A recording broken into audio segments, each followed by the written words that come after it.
Hello, my name is Jodie Brunning from the Physicians and Scientists for Global Responsibility, PSGR. It's the 22nd of March 2023, and I've just presented to the Health Select Committee in regards to the Therapeutic Products Bill, which is the new Medicines Act. Dr. Wojcik wasn't at that actual presentation because it was 10 minutes early, and as a busy GP, he hadn't come on yet. So he wasn't there, but we're going to re-record because Facebook's a grey area with Dr. Wojcik participating as intended. So this is the same text that the Health Committee received. So I'll start now. Good afternoon, Health Committee. My name is Jodie Brunning. I'm a trustee for Physicians and Scientists for Global Responsibility. I'm a sociologist. My master's thesis reviewed science policy and public health research. I'm presenting with Dr. Damien Wojcik, also a trustee of the PSGR. Dr. Wojcik is a medical doctor based in Northland with over 40 years expertise. His local community comprise approximately 30% Maori and 70% non-Maori groups. Our 40-page report to the Health Committee was peer-reviewed by many medical doctors with roughly 150 years of service to New Zealand communities between them. Their expertise includes general practice, nutrition and natural medicine, obstetrics, oncology, ophthalmology and toxicology. Many of these doctors serve low-income marginalised communities, Maori and non-Maori. So in the bill, the problem definition focuses on regulating natural health products, NHPs, yet medical regulation is central to the bill. To put it simply, the bill firstly fails to address the obligations of the regulator to independently and in an unbiased manner steward patented medicines and devices which are historically associated with death and morbidity statistics. Conversely, and secondly, the bill increases regulatory oversight of food-based nutritional supplements, which are not historically associated with death and morbidity statistics. So the mischief, the problem that this bill seeks to remedy, lies in the ineffective control of patented medicines, including biologic drugs and medical devices. This bill before the House excessively focuses on the duties of the distribution of medicines and medical devices, but demonstrably fails to lock in high-level principles and obligations that ensure actions by the proposed medical regulator are transparent and accountable. And we highlight this because, as the draft bill points out, the prospective regulator will be tasked with regulating completely new generation and vastly uncertain biologic drugs. Now, biologics include medicines made from biological components, gene therapies, and advanced cell and tissue therapies. Medical devices include software production systems, whole organs, and tissue grafts. Now, New Zealand is a small regulator. We observe no guidance to prevent overt reliance on drug sponsors.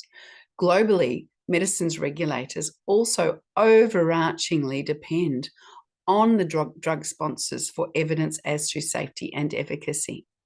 Alignment with other regulators, therefore, may not serve the public interest.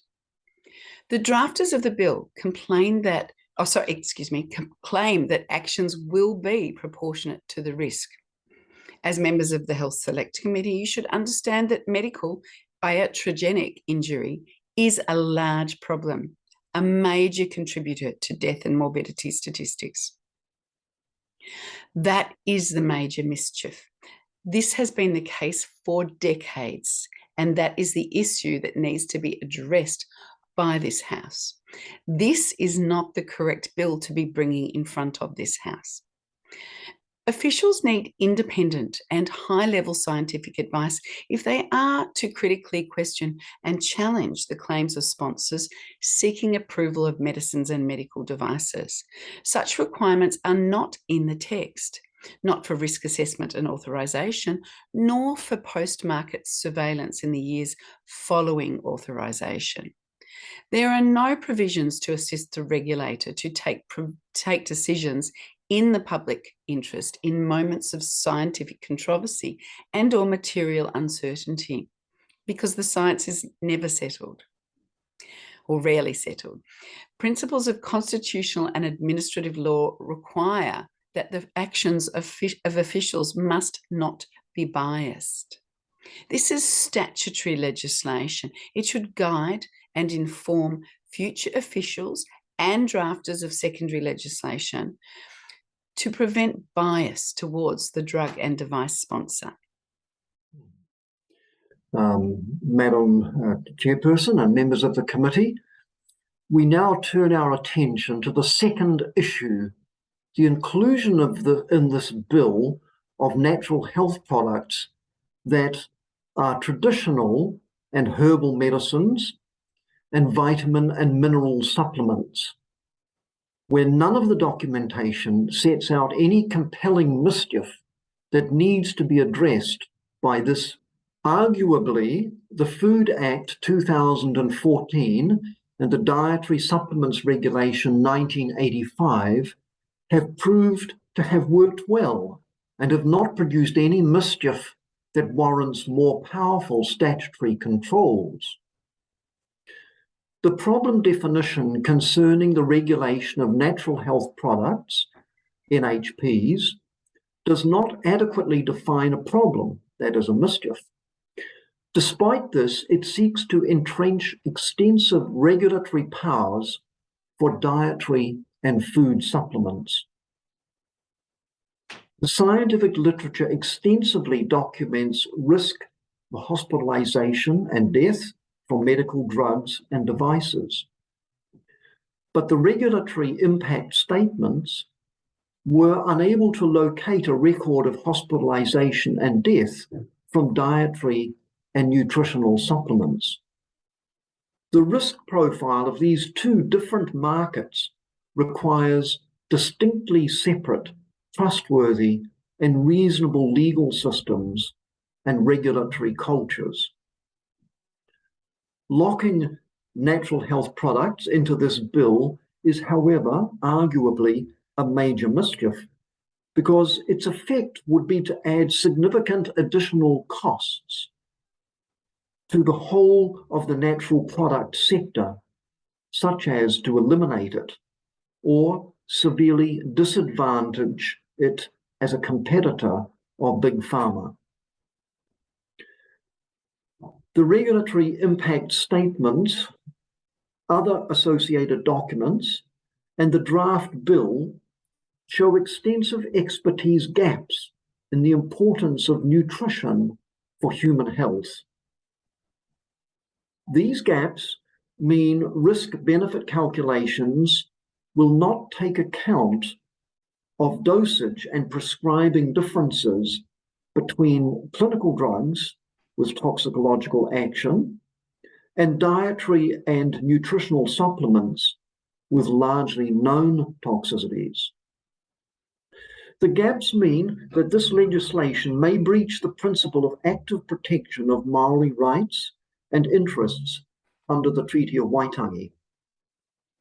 Active protection includes an obligation to direct, reliable, and proportionate resources towards laying a durable foundation for whānau Māori to thrive as Māori. Nutritional inequities experienced by Māori promote disease. Māori have a long history of the Crown failing in its duty of protection. The bill has broadly ignored the financial incentives of large drug, biotechnology, and medical surveillance companies in supplying claims of efficacy and safety. It has ignored the massive power differential between multi-billion-dollar corporations and small medicines regulators like New Zealand. However, in reading the regulatory impact statements and the draft bill, one could be excused for considering that this was not a consideration. The World Health Organization receives funding from charities with financial conflicts of interest. Madam Chairman and Health Committee, this legislation is an overarching bill. All of us sitting here understand that this bill is a guiding document driving potentially dozens of pieces of secondary legislation. Yet this bill has failed to entrench safeguards, rails, that is guidance, to prevent regulatory capture and protect good officials who would like to be critical of the claims of efficacy and safety by corporate drug sponsors. We consider that the gaps not only lead to abuse of power that is contrary to the principles of public law, but reproduces traditional relations of power that vastly disadvantage Māori as treaty partners. The fundamentals of good government are anticipated by the Treaty of Waitangi, and this bill does not meet those fundamental conditions. We reject the form of this bill on the grounds that it purports to claim mischief when there is none. Dietary and nutritional supplements do not contribute to death and morbidity statistics in any way that is commensurate from the risk of patentable drugs, including biologics and some medical devices.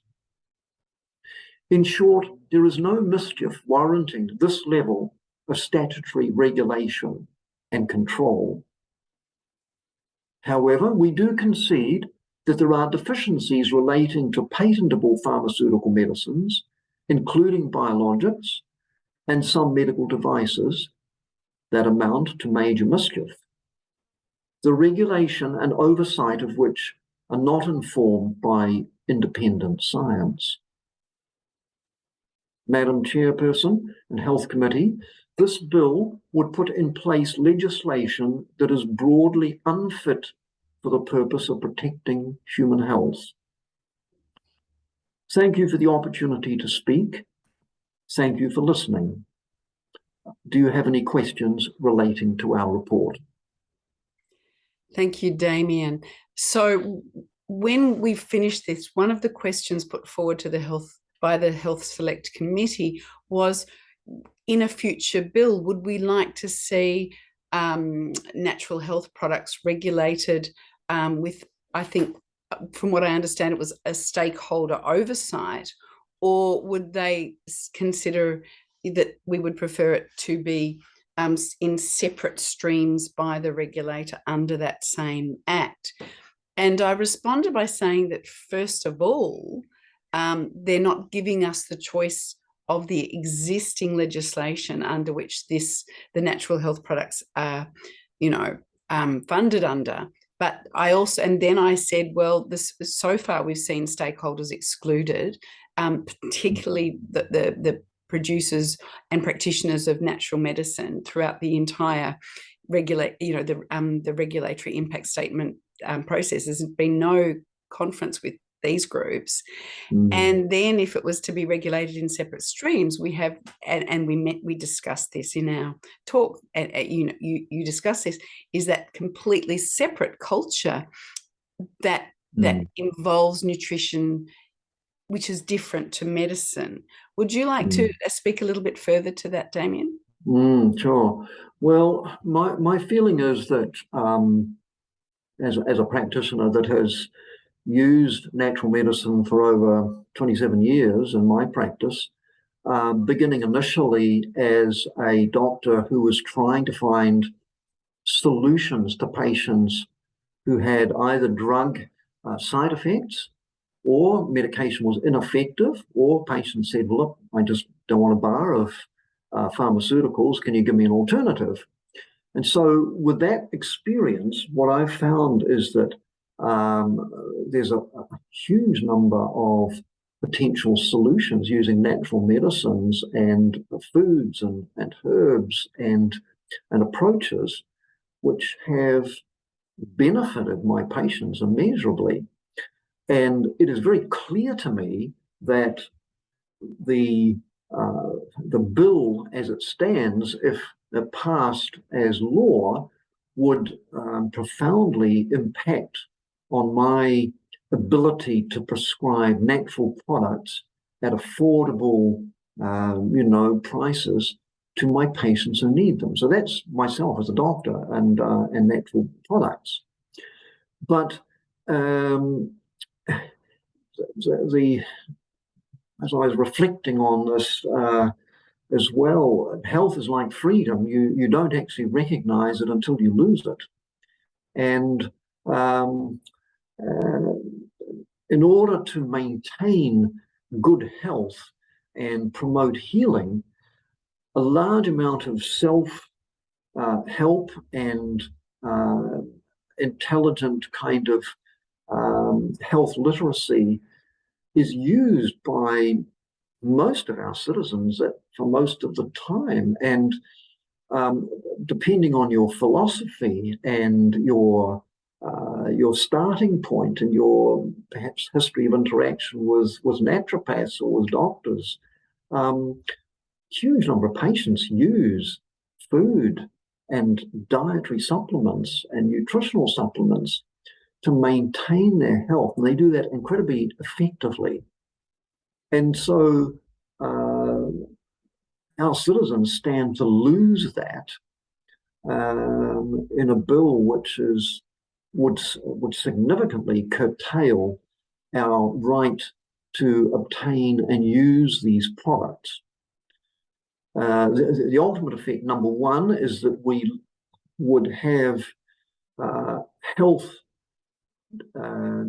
defined by the pharmaceutical industry with a pill for every ill, and we would lose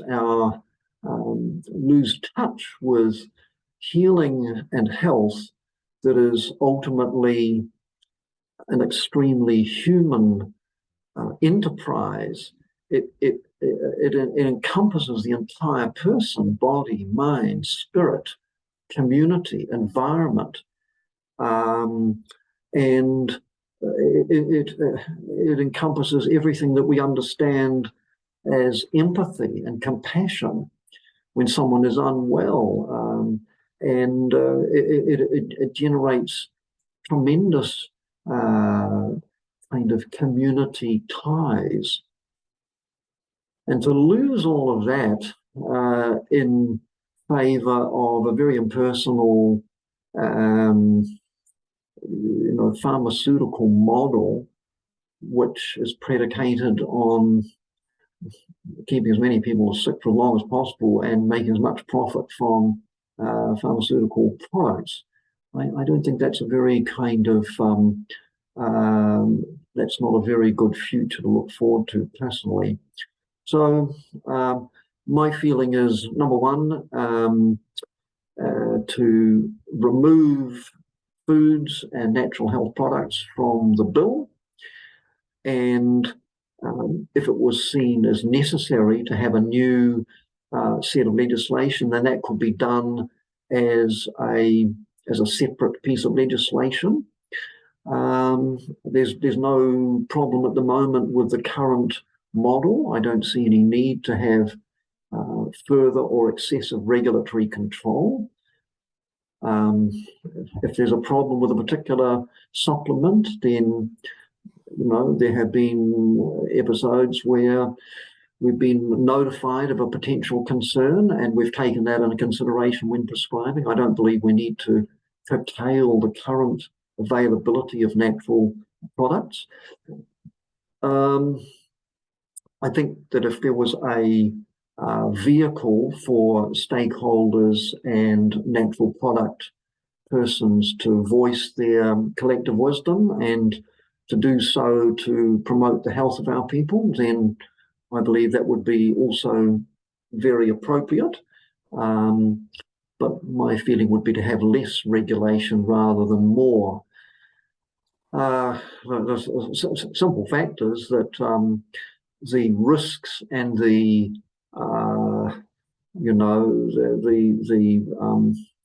adverse outcomes are several orders of magnitude greater in pharmaceutical products and medical devices. And this you see, and Damien, you see this on a weekly or monthly basis. So when you say several Yeah, orders, you see yeah, that in your yeah. practice.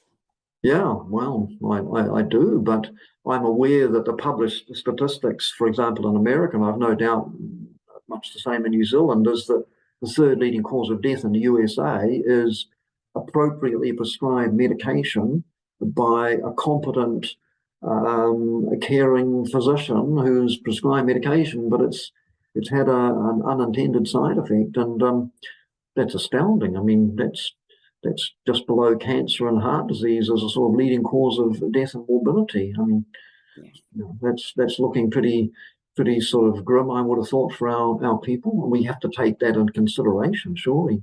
Yeah, and So, this is one of the most important reasons why we also need the regulator to be independent from the drug sponsor, because we haven't seen, yeah, there's been nothing in that bill that shows us that the regulator is obliged to look outside the drug exactly. sponsor. It's silent on that Yeah, premise.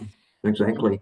Well, not only that, we've seen the spectrum in the last 2 or 3 years where there's contractual agreements drawn up between government which our citizens have no kind of input and no knowledge about, and that adds to the sort of the difficulties for our citizens to you know to you know Yeah, citizens have to become informed and, and they have to and inform themselves. informed Well, exactly.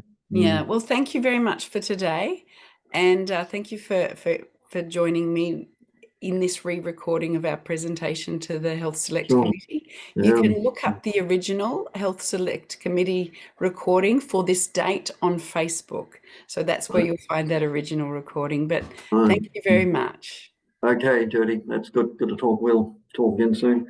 Thank you.